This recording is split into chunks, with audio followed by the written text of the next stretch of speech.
Okay, now it's time to discuss this past election that decided the next governor, lieutenant governor, attorney general, and 100 delegates. Dr. Bob Holsworth is no stranger to our annual conference. We always look forward to hearing from him. Bob is on a 3-year cycle. He has spoken in 2011 and 2014, and we picked another exciting election to bring him back. Bob is one of the leading political analysts in Virginia. His comments on Virginia and national politics have appeared in the Wall Street Journal, the New York Times, the Washington Post, and newspapers across the nation. The author of 5 books and numerous articles on public policy and American politics, he was the founding director of the Center for Public Policy and the Wilder School of Government and Public Affairs at VCU. Bob is currently a managing principal in Decide Smart, a firm that provides analysis and planning assistance to agencies, local governments, nonprofits, and private sector companies with governmental interest. Bob received his PhD from the University of North Carolina at Chapel Hill. Please welcome Dr. Bob Holsworth.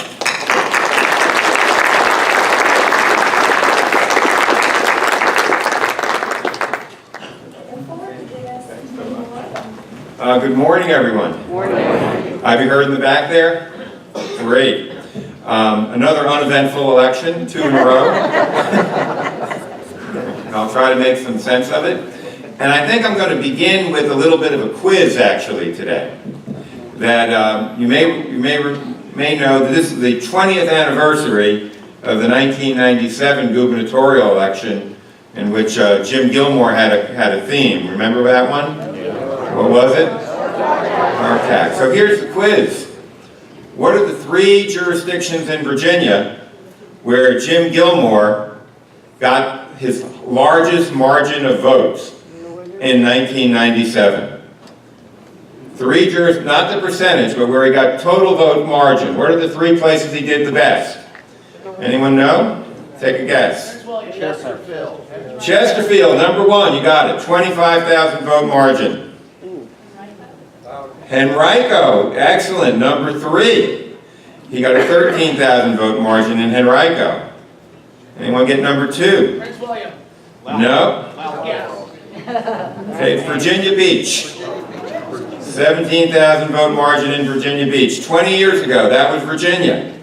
Chesterfield, Virginia Beach, Henrico. Okay. What happened this year? Barely won. No. You hadn't read the paper this morning.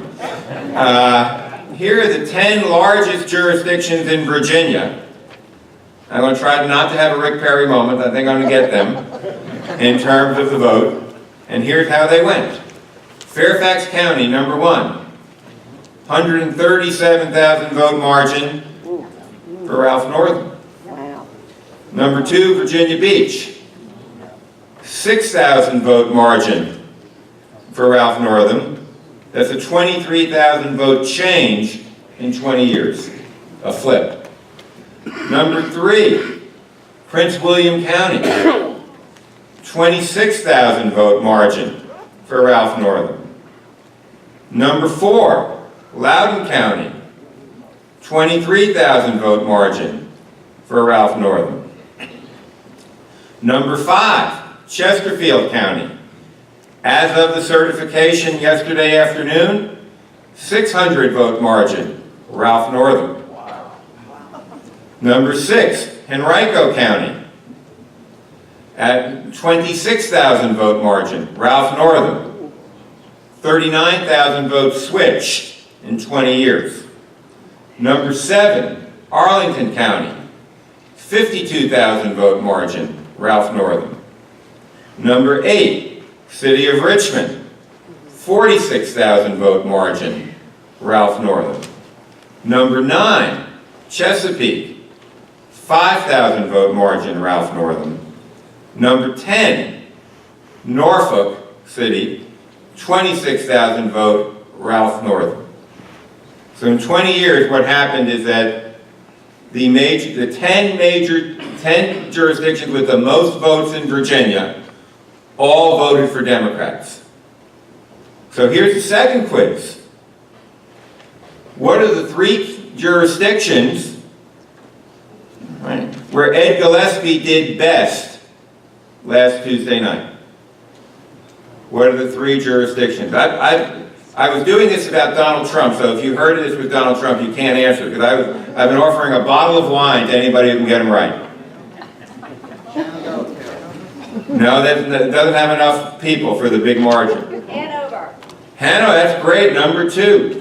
Number 2 was Hanover. Anyone get number 1? No, Spotsylvania was pretty close, actually, 5,000 vote margin. Culpeper, not large enough. Stafford, 3,000 vote margin only. Number 1 was Bedford. Number 2 was Hanover. And number 3 was Augusta. That's where Republicans do best in Virginia, 2 elections in a row now, 2016 and 2017. Number 4 is very close, it's Rockingham in that front. But that is sort of the change that has occurred in Virginia.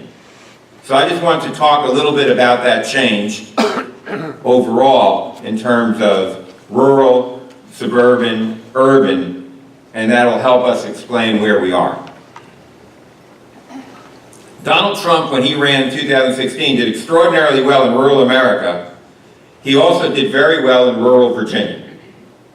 In fact, that's a big change from when I started looking at politics 35 years ago. And I know nobody in this room's that old, so. But when I started looking at politics 35 years ago, rural Virginia was kind of mixed. It was Democrats and Republicans. They were conservative Democrats, but they were Democrats. But what's happened over time is that rural Virginia has become progressively more Republican, with the exception of the South Side jurisdictions mostly, where there are strong African American populations.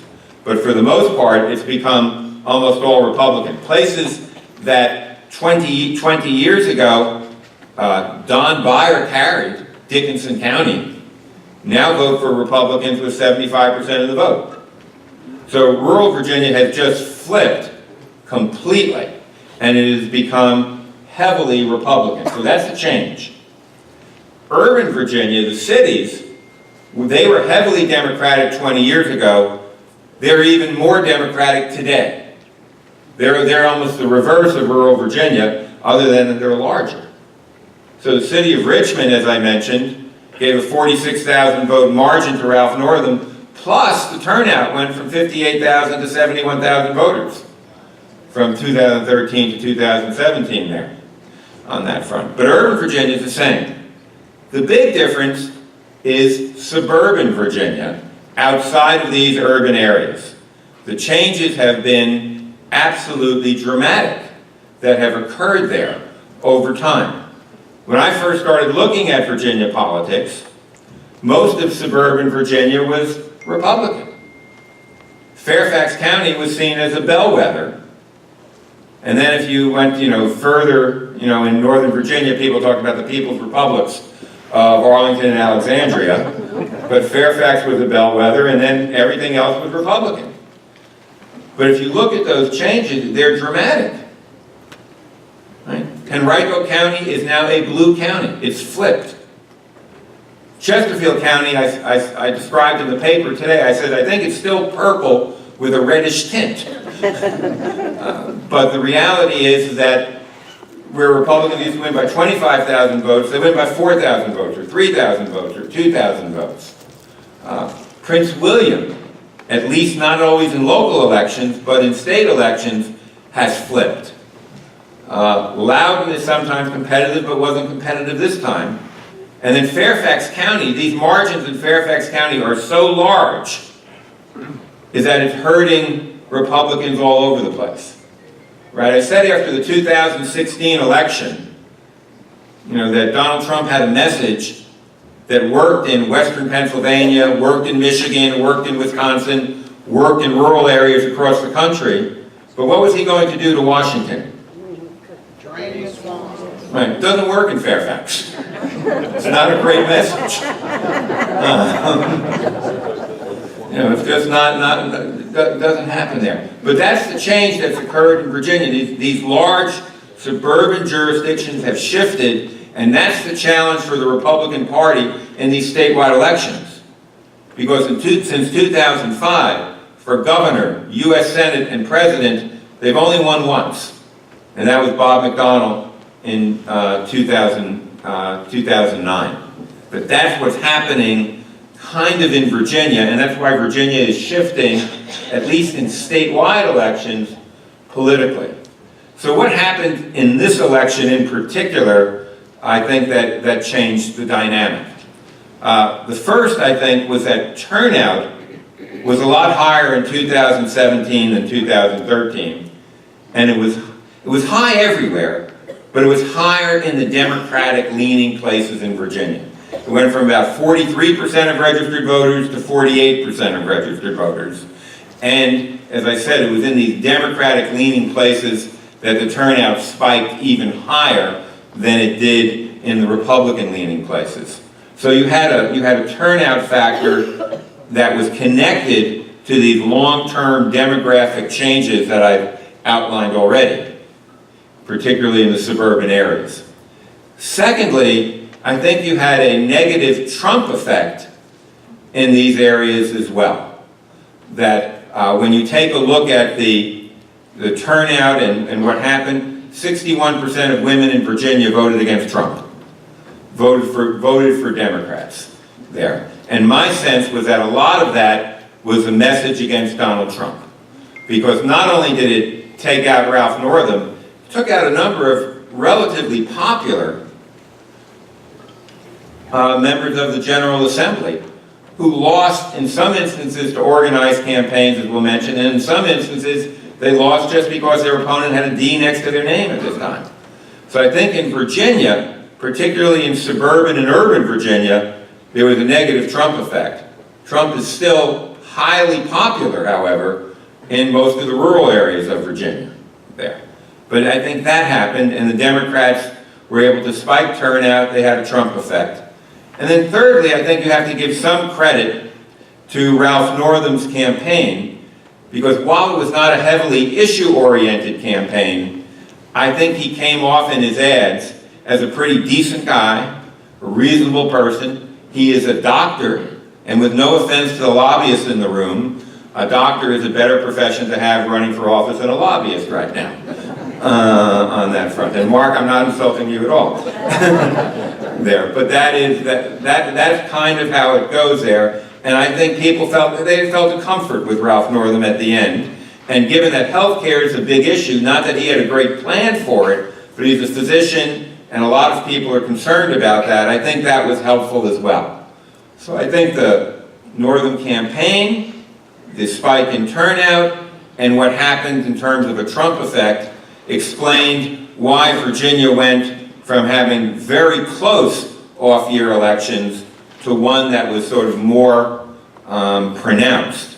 Because most of us felt going into this that in off-year elections, Republicans were typically doing better than they were when they had a presidential year. You might recall, Terry McAuliffe outspent Ken Cuccinelli 7-1, won by 2.5 points. Mark Warner in 2014 was almost the most popular political figure in Virginia. He won by 1 point against Ed Gillespie. This election turned out to 9 points. And a Democratic sweep of the statewide ticket. Perhaps the most surprising impact of this election, however, was what happened in the House of Delegates. And let me just say as a preface to this, House of Delegate races and state Senate races, it is usually extraordinarily difficult to defeat incumbents. Incumbents tend to be protected at the state level far more than they are at the local level. That I remember listening to Jim Campbell come in with the election results every year, and it was always almost as if 1 out of 4, 1 out of 5 incumbents at the local level are defeated, because people get annoyed about this or they get aggravated about this. You know, you are really where the rubber meets the road, and all kinds of things can happen in local elections. A lot of people don't even know who their state delegates are on that front, in part because of redistricting, but in part because of other things. And so they typically have been fairly protected. You might recall 2015, when Governor McAuliffe spent millions of dollars, raised and spent millions of dollars trying to change one Senate seat. Because the Democrats were down 21-19. If they changed that seat, they had the lieutenant governor, they had the majority. He spent all this money. And what happened? Nothing. Not a single incumbent was defeated. Out of all the incumbents who ran, no one got defeated. And that's typically what happens. It's usually 2 people lose, 3 people lose. To have 15 people lose in a single election on the Democrats haven't done that well since 1976. It's over 40 years since something like that has occurred in Virginia. So that tells you a little bit about the dynamic that occurred. And what occurred, again, were that the Democrats, after the election with Donald Trump, what they saw in Virginia was that they saw there were 17 Republicans sitting in seats in which the district was carried by Hillary Clinton. And they're mostly those suburban seats that I mentioned. They're in Northern Virginia, they're in the Richmond metropolitan area, and they're in Hampton Roads. The Democrats won 15 of those seats. There. And they probably doubled, here's the other thing, they doubled, I think, in one night, the number of Democratic women in the Assembly. And in fact, not a single Republican woman incumbent was defeated.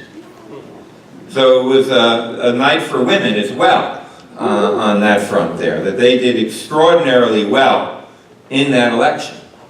And what was shocking about it is that if you talk to Republicans beforehand, they said, well, we'll lose 4, maybe 5 seats.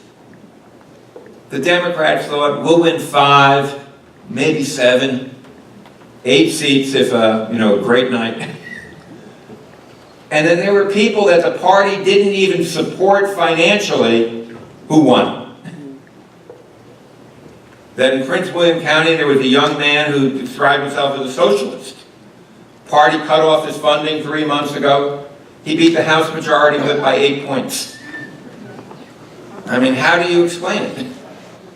Other than it was a wave election in the suburbs, and anyone who had that name attached to it was there. I happened to be in a district in Richmond that was represented by Manoli Lupasi, very well known, very well respected Republican. And I recall in the last 3 weeks, I started getting all of these mailings from Lupasi. Every day, 1, 2, 3 mailings would show up in my box. And I was out one night with a friend and I said, let's take a look at VACo to see whether he's done a poll recently.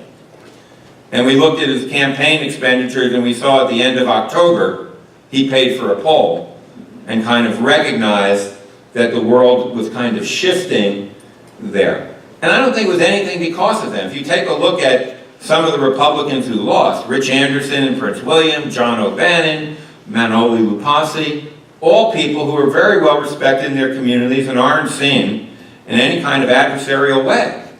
But they just happened to be on the wrong side of a wave that occurred that night.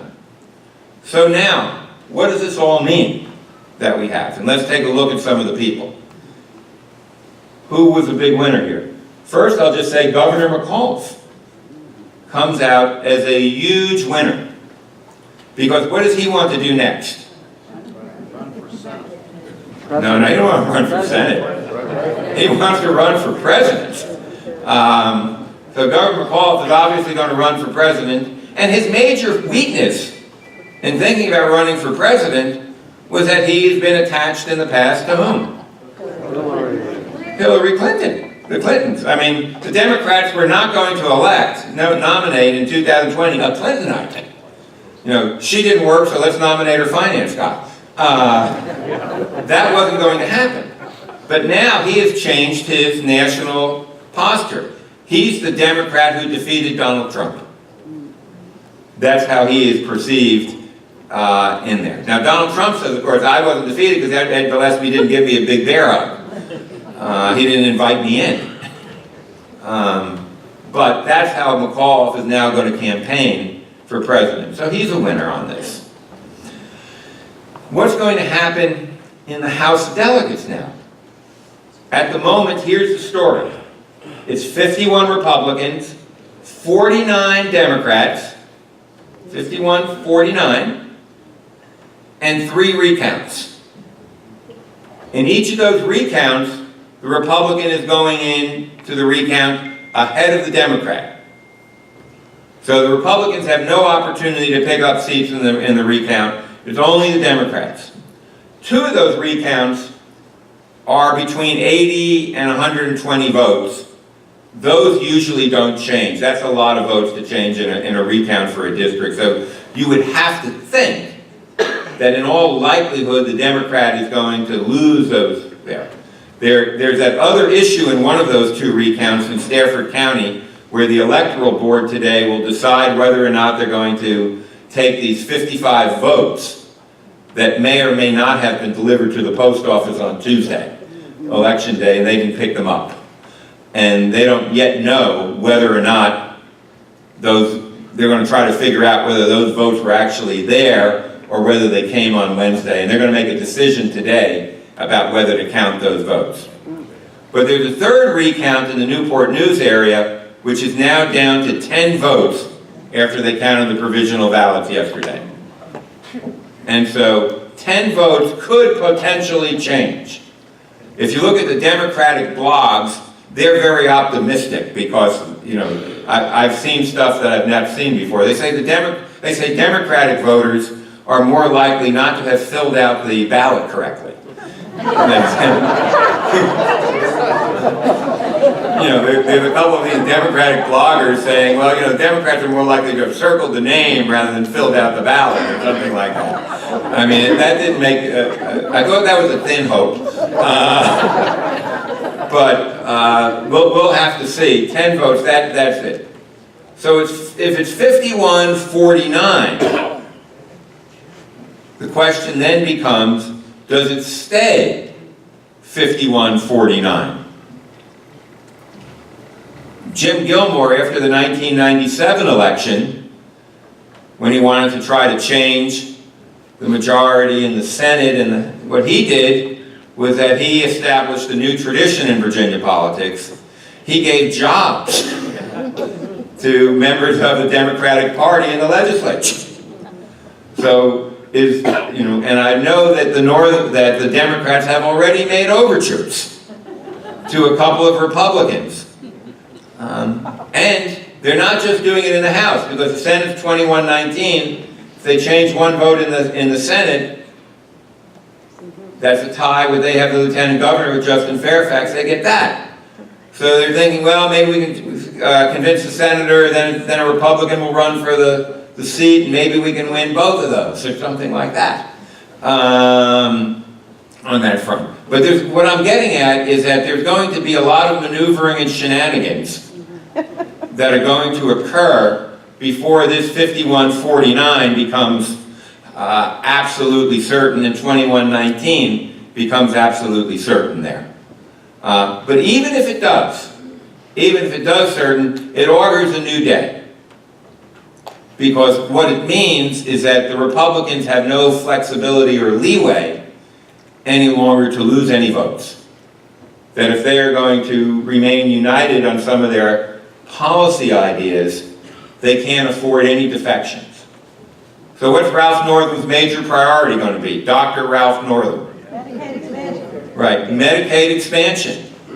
Now that looked like somewhat of a pipe dream when you had 66 Republicans.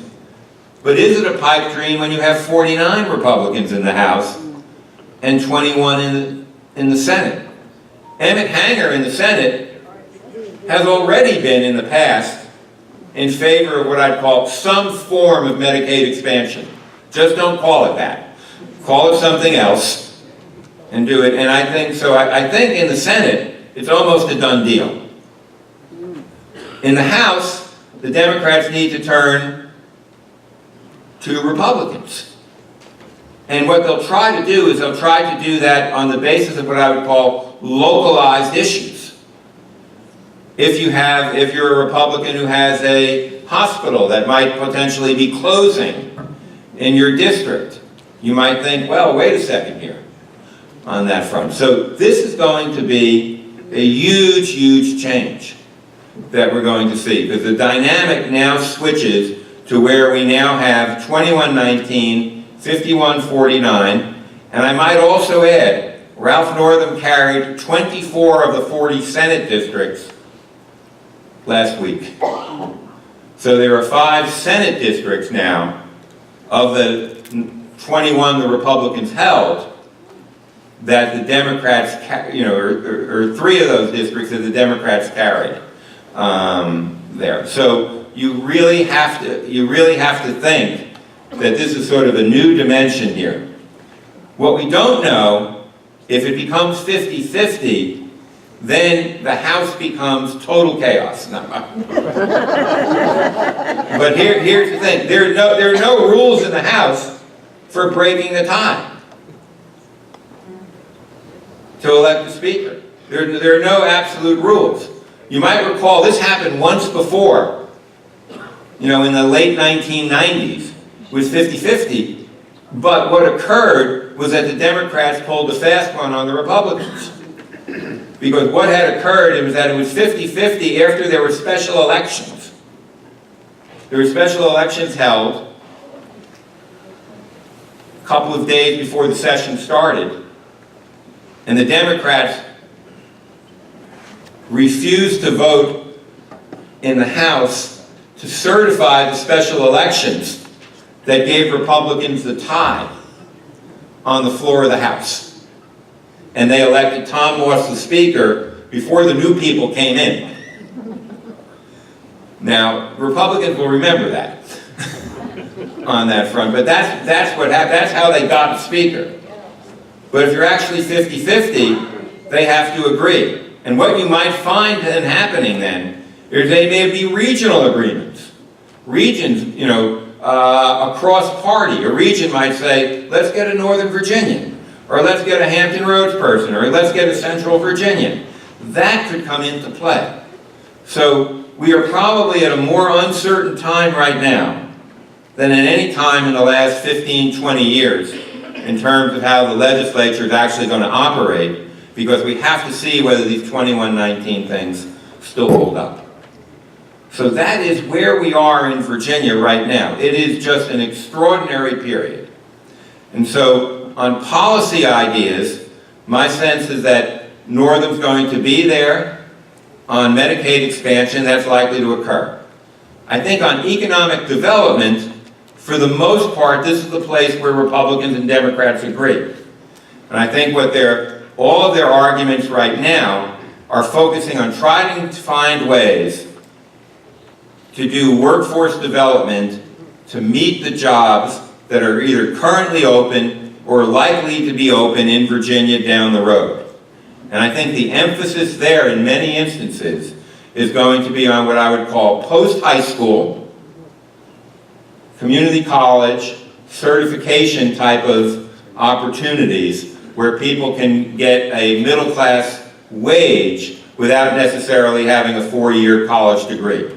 And it would seem to me that both parties and efforts like Go Virginia are really focused on trying to do that down the road. So I expect them to be there. On the social issues, there's going to be a significant divide, but certainly that divide is moving slightly in the Democrats' direction. The Republicans won't be able to overcome Ralph Northam's veto, and Northam may not be able to get everything he wants, but certainly I think things are moving in that direction. Finally, I would say if you take a look at the new Democrats that have been elected, most of them were elected on what I'd call a fairness or a human rights platform in some fashion. And I think they're going to have, it'll be interesting to see how they have a new impact, and it will also be interesting to see how the Democratic Party goes now that half the members essentially in the House are women. And this is, I think, going to be a sort of a new day, because the other thing that sort of got knocked out in the Democratic Party victory was the old boy system in that party the other night. So a remarkable change in Virginia, one that 2 years in a row nobody predicted. I would say that I didn't predict it as well, but thankfully pundits are never accountable for what we do. And I think our business is still going to be in this great growth industry. What I'd love to do, I think we got a couple of minutes, I'd love to take a couple of questions and comments that anybody had. Jay, if you want to. Yeah, thank you. My question is, for as long as I can remember, which isn't as long as it used to be, there's been all of this gnashing of teeth and endless discussion about redistricting processes and safe districts. And the impression is, well, you look at this election and maybe safe district concepts were a little bit of bunk. And sort of an extension of that, given the trends that you're discussing, if 4 years from now everything's controlled by the Democrats, do you believe they're going to forget everything they've been saying for the last 20 years about redistricting and go to great lengths to ensure that we have safe Democratic districts everywhere? You know, they claim they're not. They claim that this is the time they're going to put it in. But I've always been, I would say, I've had some degree of skepticism like you might have had. That previously what has happened is that Democrats in the Senate have always voted for nonpartisan redistricting. And I've always felt that that was a cynical vote, because they knew that the House was never going to support it. Right? And so they could vote for it and say, yeah, I'm for nonpartisan redistricting, because the House is not going to support it. And I'll give you one indication of why I believe that. During the McDonnell years, I was asked to chair a bipartisan advisory commission on redistricting, independent bipartisan commission, to make recommendations about how these lines should be drawn. And at that time, the Democrats actually had a 21-19 margin in the state Senate. And so we redrew these lines, we did nonpartisan maps, we handed it to the Senate, and Dick Saslaw, as I recall, said, you know, this is very nice, but it's too late, we can't use them. You know, because they were looking to maintain their advantage. So I think if it's going to happen, it might happen this year, because this was the year that you could do it. Everything's about even, nobody's quite sure what the impact would be. It was never going to pass when Republicans had 66 seats, because they knew that a nonpartisan redistricting might keep them in the majority, but it wouldn't be a 66-seat majority, and nobody was going to vote on their own political suicide there. But it could potentially pass now in this new environment, I think. And so we'll have to see how committed people really are to it. There's a form of nonpartisan redistricting that turns out to be incumbent protection, and it's called bipartisan redistricting, when each side gets together and protects its incumbents. And I tend to think that that might be a more likely outcome than a truly nonpartisan redistricting. So we'll see. But I share some of the skepticism that you have about how committed everybody is to this. So we'll see. You spoke about the changing hues and colors a little bit. From the dark red maybe to purple or pink and light blue to darker blue. And I'm from Rockingham County, and we've had a larger number of students from James Madison University move out of the city, which is very blue, and to some more of the suburban areas around the city. And we're starting to see some cracks, and I think Tony Wilt's election kind of showed that was pretty close for a while. Very close. And And now with Bob Goodlatte's resignation from the 6th, or resigning or retiring from the 6th Congressional District, where do you think moderate Republicans might shift on that? Because there is a big fight in the 6th District between the Tea Party Republicans and the moderate Republicans. And if the Democrats put up a moderate candidate, do you see maybe an upset in the 6th Congressional District? That's a great point. So I'll talk about all the congressional districts, but I'll go 6th first. The 6th is going to be a tough one for Democrats because that one still is one of the most Republican districts of the 11 in Virginia. So the Republicans have a big advantage. But in an open seat fight, the Democrats would have to put up somebody, A, who's moderate, and B, who's quite well known, who has a reputation in a significant portion of that district that's a positive reputation. And it doesn't have to be a political reputation, but it has to be somebody with name recognition who's well known if they're going to be competitive in that district. And then they have to be assisted, too, by a very bitter internal fight among the Republicans about who their nominees should be. But it would seem to me that that fight may not be that, given some of the announced candidates right now. I think what Ben Klein came right out and said he was there. A woman who had been heavily active in sort of Republican politics has said that. But that's what would have to happen in that district. The other belief, I would say, is that unless the Democrats found a very compelling candidate, that won't be at their top of their list for potential pickups in 2018. The 3 potential pickups I think that they're looking at right now are not necessarily there as the first one. The first one they're looking in Northern Virginia, where Barbara Comstock is the congressperson.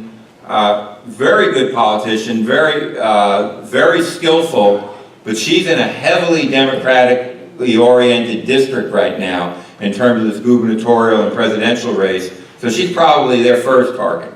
You might have seen right after the election, if you're from New Hampton Roads, the first Republican to come out and say this was all about a reaction to Donald Trump and his divisiveness was Scott Taylor, the former Navy SEAL, who was a congressperson from Virginia Beach. And he looked at the Virginia Beach results and said, hey, wait a second here, I could have a problem. And the third race that could be competitive, depending upon who the Democrats nominate, is actually in the 7th district with Dave Bratt. Bratt has a good district for a Republican overall, and that Gillespie won that district 51-47. But the Democrats have the potential of nominating a candidate, a woman candidate Abigail Spanberger, who would have to win the Democratic nomination, but her background is a former CIA operative. Actually, on the ground operative, and I think that's a fabulous background for a Democrat to be running with, and that race could be very competitive as well. So I think if the Democrats are going to be competitive in the 6th district, they're going to have to nominate somebody who really has a recognition and the capacity to raise money on her or his own, because at the end of the day, that won't be the first place where the National Democratic Party is going to put money. But that's a great question there. Another question coming up.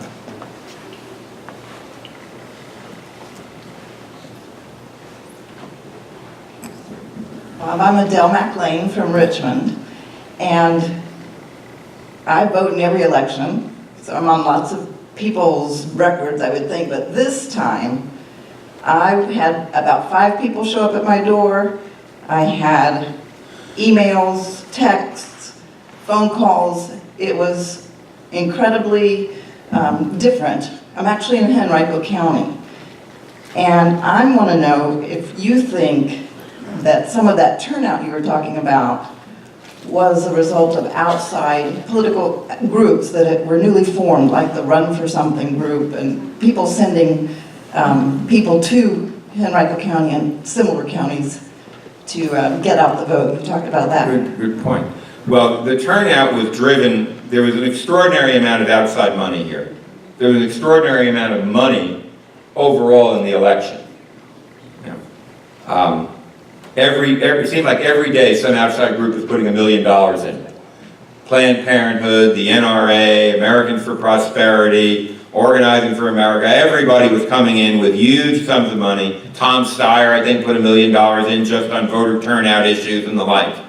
So I think there was a lot of outside money, but I would also credit the candidates themselves, who I thought, particularly a lot of these new women candidates who brought in new networks, new organizations, they knocked on doors, they did a lot of social media, even when they didn't have money, and I think it really helped to boost that turnout. Now, I would also give some credit to Donald Trump, because I think he dominates the news every single night. I have never seen in American politics a single person be so dominant in terms of the coverage.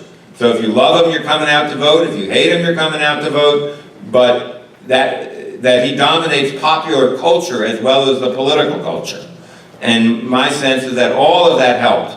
But I would say maybe not just the outside money, but the energy that people put into these campaigns. And I think anybody who runs for local office knows it's that energy, that shoe leather, that getting out and knocking on doors really counts, and that you still have to continue to do it at every point. Because there are always voters who need to be newly educated in that front, and I think that was part of the message that was sent in this election. Yes? I was wondering if you could talk about this year's election in terms of next year's statewide election for Senate. Yeah, next year's statewide election for Senate is likely to be Tim Kaine, and then the question is, what Republican's going to run? So let me talk about the Republican challenge for the 2018 election, and it goes back to a little bit of how I was talking about the 6th District as well.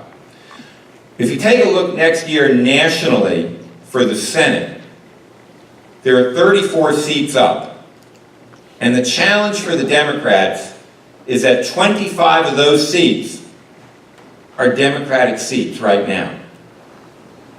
So while Virginia has sent a message that wasn't very good for the Republicans and Donald Trump, when they look at the math next year, the math favors the Republicans.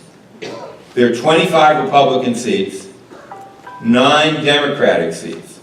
So for the Republicans to hold their margin, or 9 Republican seats, 25 Democrat, 9, they just have to hold on to those 9 Republican seats probably.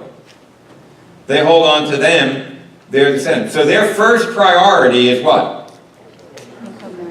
Those 9 seats right now. That's assuming they hang on to Alabama, but then goodness knows what's going to go on there in the next 3 weeks. So they want to hold on to those 9 seats. Then their second priority is 10 of the 25 Democrats are running in states that Donald Trump carried. Democrats have to hold on to the seat in West Virginia, have to hold on in Indiana. They have to hold on to seats in states that Donald Trump carried. That's priority 2 for the Republicans. So where does Tim Kaine's seat figure on the priority list? It's not 1, it's not 2, it's going to be 3 or 4, particularly given that Ralph Northam just won by 9 points. So the challenge for Republicans is that if you run, you know you're not going to get much financial support from the National Republican Party or maybe even outside groups right now. Right? Part of the reason, Adele, that so much outside money was in Virginia this year is why? We were the only game in town. There was only one other governor's race. It was in New Jersey, where the Democrat was going to coast to victory. Everyone knew that. So all the outside money, everybody wanted to make a message, came here. Next year, Tim Kaine's seat is not in priority 1 or priority 2. And what has happened already is a couple of Republicans who wanted to run for that seat have decided not to because of this. For example, Carly Fiorina, former CEO of Hewlett Packard, lives in Northern Virginia. She decided she didn't want to spend her own money. I guess she could have funded a race, but she didn't decide to do it. She left. She would have run if that seat had opened up and Tim Kaine had been vice president, perhaps. Jimmy Massey, a delegate from Henrico, he wanted to run if Hillary Clinton was president. He's not going to run for that seat. So who's going to run for that seat? Corey Stewart is going to run for that seat. And maybe somebody, I was moderating the lieutenant governor's debate, and E.W. Jackson came up to me and said he'd like to talk because he was thinking of running for Senate seat, that he'd like to run. So my sense is that the challenge for the Republicans in 2018, to answer the question, is they don't exactly know whether any candidate other than Corey Stewart is really coming out to run for this seat, because everyone has concerns. And Stewart, because he runs this grassroots campaign, did well against Ed Gillespie without any money. He thinks he can be the candidate, that he can run, and he's already doing this. Right? The day after the campaign, he came out and he trashed Ed Gillespie, trashes Tim Kaine every time he can, and so he is running for that seat. The challenge that he has is, can he change the dynamic that we saw in the Northern campaign? Can he win? Will he win his home county, Prince William? Will he win Loudoun? Will he win Fairfax? Will he be able to change that dynamic? So at the moment, I think Tim Kaine is feeling quite good about this, because he knows that he's pretty much on the top, he's not on the top of the Republican priority list, and that Stewart's going to have to get some positive poll numbers before anybody's going to come in and fund that campaign against Tim Kaine. So that's where we are there, I think. I don't expect that campaign to be the same amount of money and outside forces that we saw in this campaign. They're all going to be involved in those, holding on to those Republican seats or trying to switch those Democratic seats that are in states that Trump won. So that's where we are there. Well, thank you very much. There's one more question here. Let's go. One thing I noticed, looking all the way down the ballot, was that in a lot of the safe Democratic seats for the House, there was no Republican challenge. Meanwhile, a lot of the safe Republican seats, there were Democratic challenges. And even though the Republicans ended up winning 60, 70% of the vote, there was still that Democratic challenge there that made them spend some money, spend some time. Or maybe get more people out, right? Well, sure, and normally these guys are pretty good at raising money even without a challenge, and they'll spend that money on other competitive races, doing it out to other campaigns. But I noticed that even in my district in the 98th, there was a lot of spending by the Republicans on protecting Hodges' seat there, even though he won 65%. So it's almost a return. It reminded me of the 50-state strategy under Howard Dean's chairmanship of the Democratic Party. And do you think maybe that showed some value to the Democrats in running everywhere? Yeah, I think it did. I mean, I think that it upset the conventional wisdom. Because see, the conventional wisdom sometimes is that you don't challenge, as Republicans, you don't want to generate more turnout on the other side. But the Democrats, I think, really had a sense, we're going to run everywhere. Now, they didn't fund everywhere, I have to tell you that. They funded only, they funded some places and not others. But they won in some of the places they didn't even fund on that front, because they caught the wave. And that tells you about how, I think why you always want to run. Because you never quite, people are always too sophisticated about what they think the voters are going to say. And this is 2 years in a row where we really have been way off. Now, most people did have Ralph Northam up a little. No one saw this as a wave election emerging in Virginia. Just like no one last year really saw Donald Trump winning Pennsylvania, Michigan, Wisconsin, Florida, North Carolina. They didn't see it. And so my sense is that parties are better off when they run competitive challenges at the end, because it generates some enthusiasm among people that didn't know that they could have it. And it's a huge change from the Democrats in the House, who to me always seemed lethargic and complacent for the last 10 years in getting candidates out. That they weren't generating candidates. Even in here's the thing. Of the 15 Republicans who lost, 5 did not have challengers in 2015.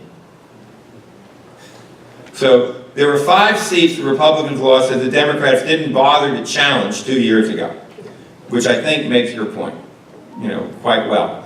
That you're always better off in politics taking the chance, running candidates, and you never know how that dynamic or environment is going to change that could help you out more than you ever thought. And that's what happened this year for the Democrats. I think we have one more. I was just going to ask you a two-part question. It would be very brief. Well, my first part was just going to let you know I'm originally from West Virginia, and Joe Manchin, although he's a very staunch Democrat, I believe 99% he's going to win re-election there, even though Trump's very popular and won about 36 percentage points and won every county. I think Joe Manchin's going to win re-election there. Secondly, this process that they have for gerrymandering, can you just very succinctly, how can this be a more open process so that these districts are more fair instead of all these pie shapes and everything? Okay, well let me just say, first of all, let me give one caveat, then I'm going to get on the gerrymandering side. The notion that nonpartisan redistricting will make every race competitive is a pipe dream. Because some of the lack of competitiveness is due to where people live. And people's living patterns and residential patterns more and more tend to reflect their political points of view. In my business, for example, people talk about whether you live in a Cracker Barrel county or a Whole Foods county. And talk about where your politics might turn out to be. But here's the point. You can go to Southwest Virginia and draw those lines 20 different ways. They're going to be what? Republican.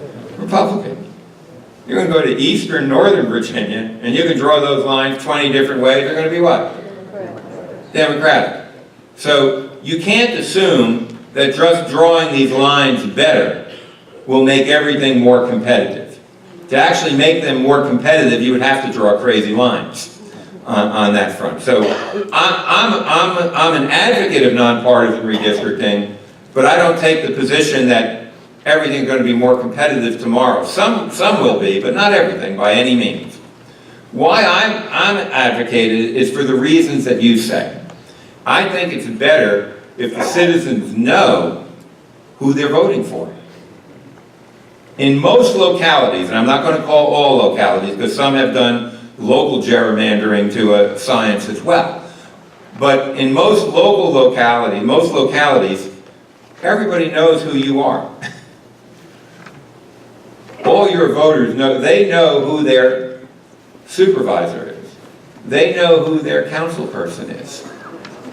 They know that. They may not always come out and vote, but they know who it is.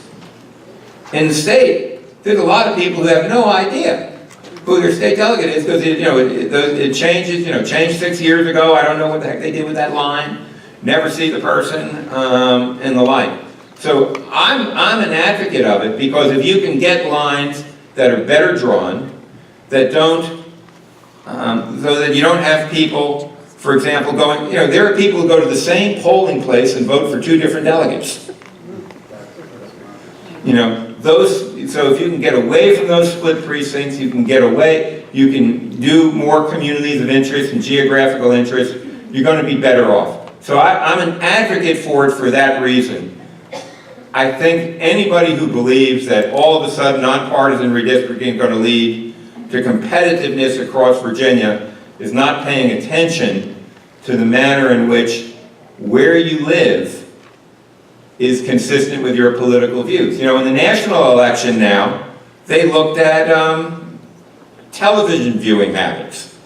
You know, places where the Duck Dynasty is popular, what's that? They're Republican. You're watching Modern Family, what are you?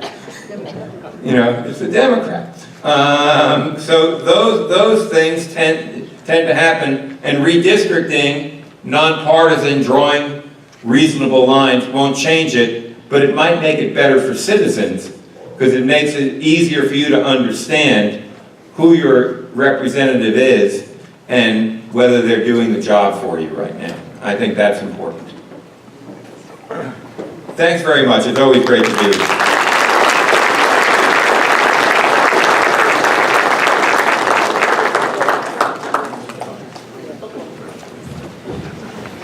Let's give him another round of applause for the great analysis.